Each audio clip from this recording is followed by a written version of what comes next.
Күнделікті асханада қолданып жүрген тұздың пайдасы өте көп. Баршаңызға сәлем. Бүгін сіздермен ас тұзының пайдасы жайлы әңгіме айтатын боламыз. Ас тұзы ауыз қуысы мен тұмауды емдеуде жақсы көмектеседі.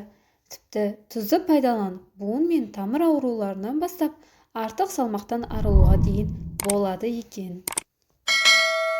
Артық салмақтан арылу кезінде 2 кг қайнатылған тұзды жылы су толтырылған ваннаға салыңыз.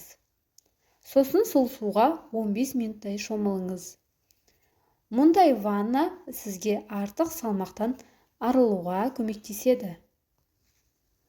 Бас ауырған кезде тұзды суға бинтті салып, таңып тастаса науқастың жағдайы жақсарады және жағымсыз әсерлерді жоюға көмектеседі.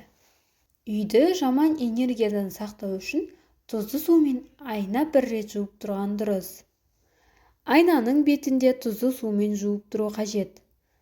Тұзды адам өміріндегі ауыртпалықты алады деген болжам бар. Май сіңіп қалған губканы да тұзбен оңай тазалауға болады екен. Ол үшін тұзды суға губканы алып, микротолқынды пешке 1 минут жылытыңыз. Жұмысыңыз жеңілдейді. Ас үйде қолданып жүрген тұздың қаншалықты пайдасы мол екенін білдіңіз.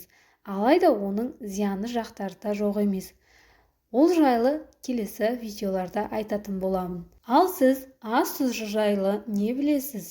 Білгеніңізбен бөлісе кетіңіз. Видео пайдалы болса, достарыңызбен бөлісе кетіңіз.